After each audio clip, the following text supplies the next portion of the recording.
When you're a tall girl, it's the only thing that people see. It's not the only thing I see. Welcome to Miss Mojo Glow. And today we're counting down our picks for the top 10 worst Netflix romance movies.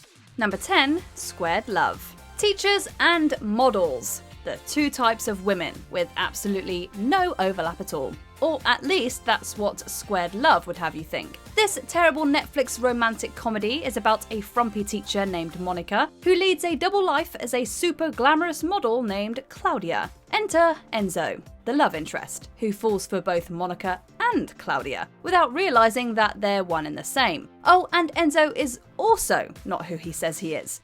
Can't you simply just choose one? They almost look the same, wouldn't you agree? Number 9, Ibiza. A romantic comedy starring Rob Stark as a hot DJ set in Ibiza that should have been an automatic hit as far as we're concerned. But this 2018 Netflix movie was anything but. Ibiza stars Gillian Jacobs as Harper, a bored, disgruntled New Yorker who has to fly to Spain for work. While in Spain, she meets Leo, the aforementioned Rob Stark, or Richard Madden. Harper follows Leo to Ibiza, and something barely passing for romance ensues. While that may sound like a promising premise, any humour in this film falls flat, and there's barely any chemistry between its two leads. Thank you for coming to Ibiza for me. I didn't come to Ibiza for you. Number 8, Sierra Burgess is a loser. Following her role as Barb in the first season of Stranger Things, fans were hoping for big things from actress Shannon Purser. When it was announced that she would be starring alongside Noah Centineo in a modern adaptation of Cyrano de Bergerac, there was a lot of goodwill for the production. Unfortunately, Sierra Burgess is a loser completely fell short of our expectations. Your name is Shit Pizza? Number 7, Silver Skates. Listen, if we wanted to watch Titanic or Anastasia, we would probably just do that. No need for the weird, boring knockoff. Silver Skates has a lot of the same themes and plot points as those two films. It takes place in Russia and centres on the romance between an aristocratic girl and a boy from a lower class. Not only is it an overdone premise, but the film just never reaches the heights of those other movies. The connection between Matvey and Alisa, or Alice, is a pale imitation of the likes of Jack and Rose, and the script itself is definitely on the dull side. Неужели вы выйдете замуж без любви?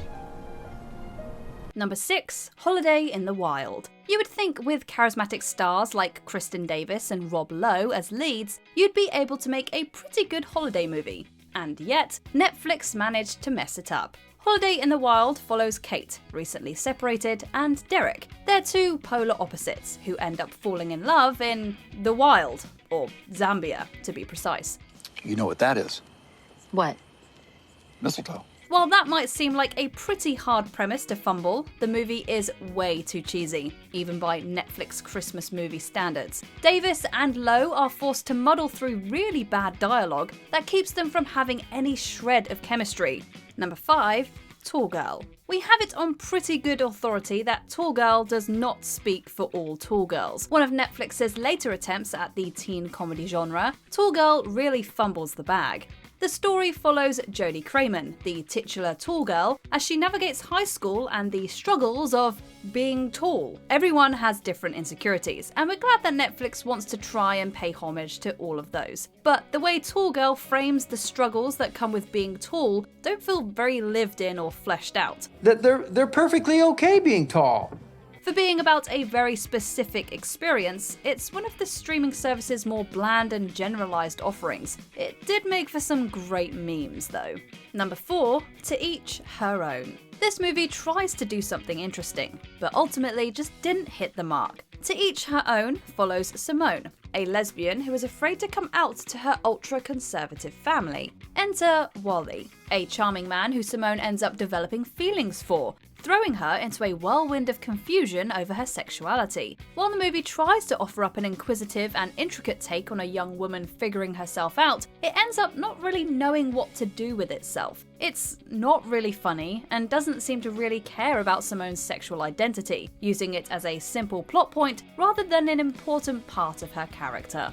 Number 3, Desperados. 2020's Desperados sees the reunion of Nassim Pedrad and Lamorne Morris, who most notably played love interests on the beloved sitcom New Girl. Sounds like it should have been a big hit, right? Wrong. Instead of living up to the hype, the movie is, in a word, dumb.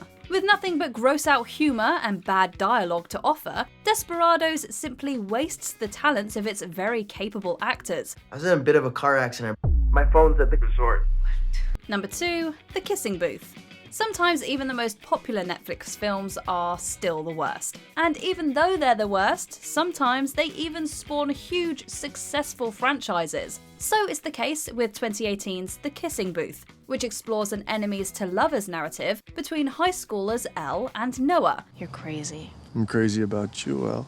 Look, we all love a good romantic comedy, and we all love the enemies to lovers trope. When done well, there's nothing wrong with getting a little cliche. The issue with The Kissing Booth is that it's basically all cliches, and has none of the heart or humour necessary to make them work. Not only that, but its sexism and generally unlikable characters don't do it any favours. Number 1, The Wrong Missy. Another romantic comedy that makes fun of any woman who falls outside of the male ideal.